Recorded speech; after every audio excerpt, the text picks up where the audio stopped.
시청자 여러분 안녕하십니까? BOA 모닝뉴스 시작합니다. 한국 정부가 최근 공포한 이른바 대북전단 살포금지법과 관련해 유럽연합 EU 차원에서 문제를 논의할 것이라고 체코 정부가 밝혔습니다. 또 탈북민 출신 한국 국회의원인 지성호, 태영호 의원은 대북전단 살포금지법의 부당함을 국제사회에 알리는 활동을 본격화했습니다. 조상진 기자가 보도합니다. 중유럽 국가 체코가 최근 한국 정부가 공포한 대북전단 살포 금지법에 대한 입장과 한국 정부의 관련 질문을 한 사실을 밝혔습니다. 체코 외무부의 주자나 슈티오바 공보국장은 지난 11월 30일 BOA에 체코 정부는 해당 조치를 분석하고 그 기능과 이를 시행하려는 동기에 대해 한국 정부에 질문했다면서 조만간 유럽연합 내부에서 해당 조치에 대한 논의가 이뤄질 것으로 본다고 전했습니다. 이어 체코 외무부는 한국의 대북전단 금지법 승인에 대해 통보받고 즉각 외교 채널을 통해 한국 대표들과 이 사안에 대해 소통했다고 밝혔습니다. 슈티오바 국장은 그러면서 인권 증진은 체코 외교 정책의 중요한 우선순위라면서 체코는 한국을 표현의 자유를 포함한 인권이 보장되고 존중되는 민주주의 정부를 갖춘 국가로 인지하고 있다고 밝혔습니다. 체코 정부는 그동안 북한의 유엔 북한인권조사위원회의 권고안을 받아들일 것을 촉구하고 유엔의 북한인권 결의안 채택을 지지하는 등 국제사회에서 북한 인권 개선 노력에 적극적으로 동참하고 북한 인권 유린 문제를 가장 주도적으로 제기해왔습니다. 이런 가운데 탈북민 출신으로 한국 국회 제1야당인 국민의힘 소속 국회의원인 지성호, 태영호 의원은 국제사회에 대북전단 금지법의 문제를 알리는 활동을 본격화했습니다. 미국 의회의 대북전단 금지법 관련 청문회 출석 의사를 밝힌 지성호 의원은 지난 30일 보도자료를 통해 대북전단 금지법의 부당성을 알리는 서한을 114개 주한 외국 공관과 유엔 인권 최고대표 사무소 등 관련 국제기구에 발송했으며 각국 대사와 국제기구 대표 등의 면담도 추진할 것이라고 밝혔습니다. 그러면서 한국 정부가 국제사회의 우려를 외면하고 민주주의에 역행하는 입법을 강행하면서 북한 정권의 입맛에 맞는 논리만 편파적으로 주장하고 있다며 이 같은 일방적 주장에 대응하기 위해 주한 공관장과 국제기구에 서신을 발송하게 됐다고 설명했습니다. 영국 주재 북한 공사를 지낸 태영호 의원도 이날 외신 기자회견을 통해 한국 정부가 지난 6월 남북 공동연락사무소를 폭파한 북한의 책임을 묻는 대신 대북 전단을 보낸 자국민에게 책임을 묻는 방식을 택했다며 비판했습니다. 결국은 김여정 하명법이다. 또 김정은 비위 맞추기법이다라고 비난받고 있는 겁니다. 결국은 북한으로 들어가는 모든 정보 유입의 통로와 또 물품을 원천 봉쇄할 수 있는 그런 해석의 여지가 대단히 넓고 모호하게 이번 법이 만들어졌습니다. 태 의원은 내년 초 미국 하원에서 열릴 예정인 렌토스 인권위원회 청문회에 초청되면 이번 대북전단 살포 금지법의 부당성을 직접 설명할 것이라고 밝혔습니다. 또 앞으로 국제인권단체들과 협력해 북한군 총격에 의한 한국 국민 피살 사건과 대북전단 살포 금지법 문제 등을 국제사회에 알리는 데 최선을 다할 것이라고 말했습니다. BOA 뉴스 조상진입니다. 지난 한 해 해외 항구에서 안전검사 기록을 남긴 북한 선박이 13척에 불과한 것으로 나타났습니다.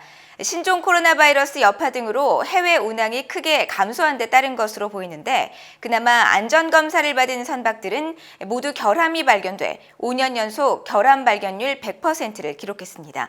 함지하 기자가 보도합니다. 지난 한 해 중국과 러시아 등 해외 항구에서 안전검사를 받은 북한 선박은 전년에 비해 25%, 4분의 1 수준입니다. 선박의 안전검사를 실시하는 아시아 태평양 지역 항만국 통제위원회 도쿄 MOU의 자료에 따르면 지난 한 해 안전검사 기록을 남긴 북한 선박은 모두 13척으로 전년도 51척에 비해 크게 줄었습니다. 앞서 북한은 2016년 한 해 선박 275척이 검사를 받는 등 해외 항구로 활발히 운항하는 모습이었지만 핵과 미사일 개발에 따른 국제사회 제재 영향이 미치기 시작한 2017년 185척, 2018년엔 79척, 2019년엔 51척으로 매년 감소하는 양상을 보였습니다.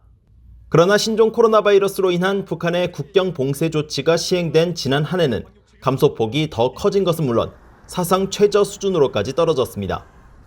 2020년 안전검사를 받은 북한 선박 13척은 모두 1월부터 7월 사이에만 검사 기록을 남겼고 7월 6일 이후로는 단 한 척도 검사를 받지 않은 것으로 나타났습니다. 북한은 7월부터 신종 코로나 바이러스로 인한 국경 봉쇄를 한층 더 강화했고 이에 따라 선박 운항도 이때부터 사실상 완전히 중단된 것으로 추정됩니다. 또 올해 안전검사를 받은 선박 13척 중 11척이 러시아 블라디보스토크에서 안전검사 기록을 남겼고 나머지 2척은 중국 다롄항에서 안전검사를 받은 것으로 나타나 중국보다는 러시아 운항이 많았던 것으로 추정됐습니다. 북한은 지난 한 해에도 검사를 받은 모든 선박에서 결함이 발견됐습니다. 특히 2척은 심각한 결함 문제가 해결될 때까지 운항이 중단되는 정선 조치를 받았습니다.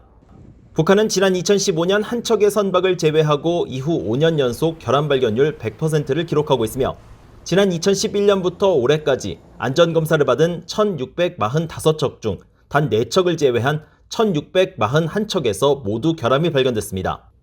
이 같은 결함률은 북한이 다른 국가들과 달리 1980년대는 물론 심지어 1970년대 건조된 노후 선박을 해외 운항에 무분별하게 투입하고 있기 때문이란 지적입니다.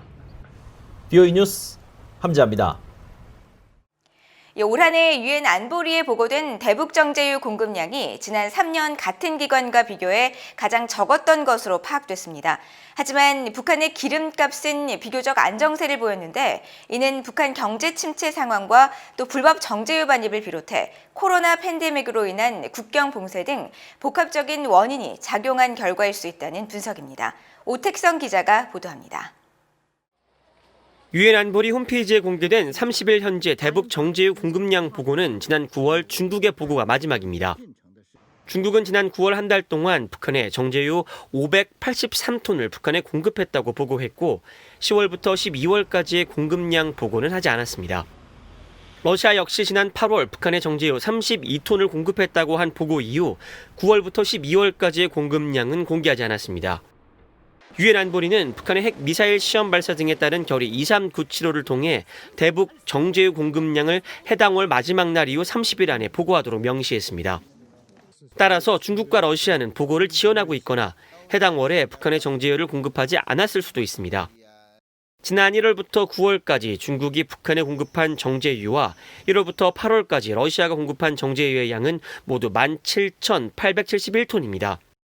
이는 2018년과 2019년 동기간 중국과 러시아가 북한에 공급한 정제유 26,109톤, 42,271톤과 비교했을 때 최대 2만 톤 이상 차이가 나는 양입니다.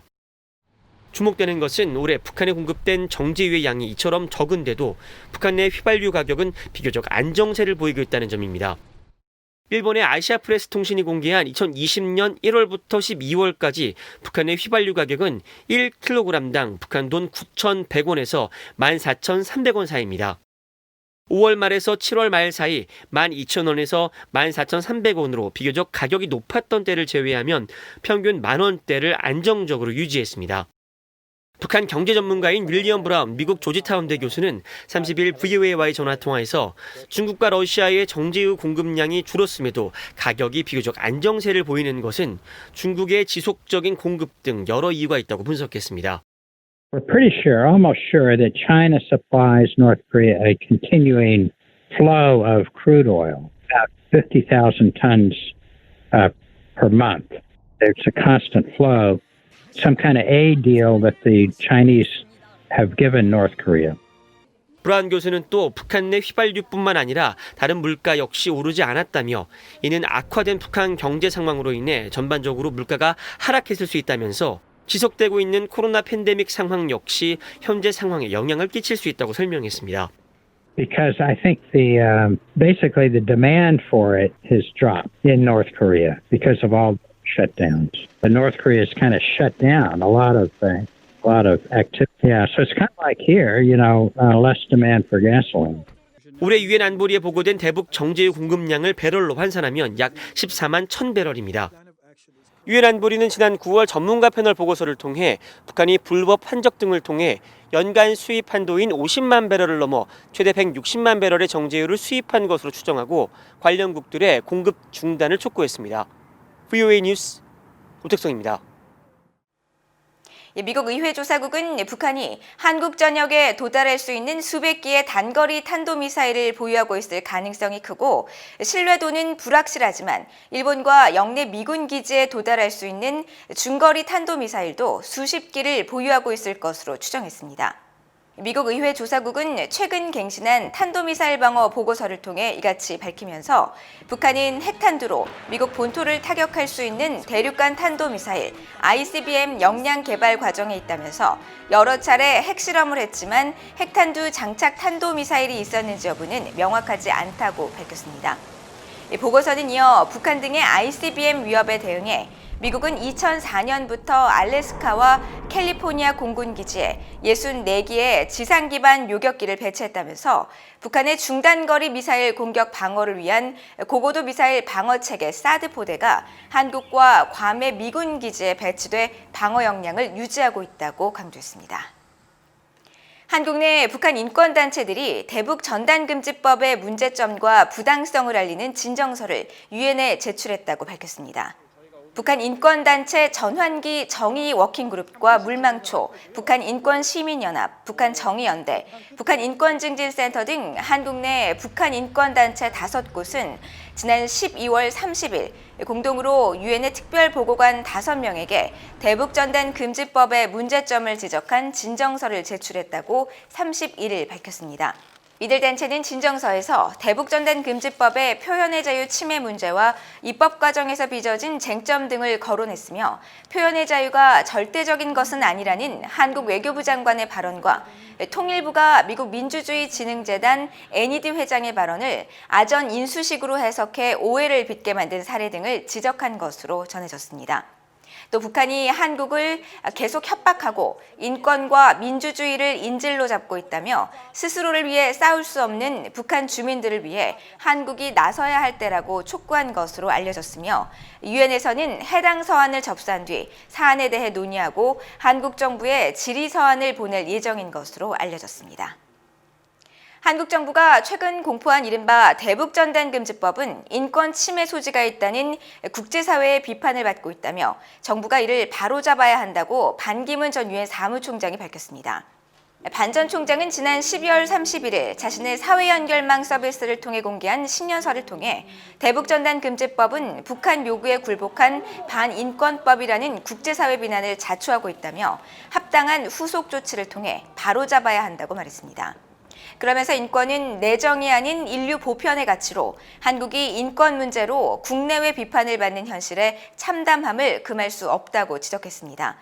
반 전 총장은 또 미국의 바이든 새 행정부 출범을 통해 한미동맹의 터전을 굳건히 다지고 국가 안보와 한반도 평화를 이뤄나가는 전기로 삼아야 한다며 동맹의 가치를 경시하거나 안보를 불안하게 하는 언동은 삼가야 한다고 강조했습니다.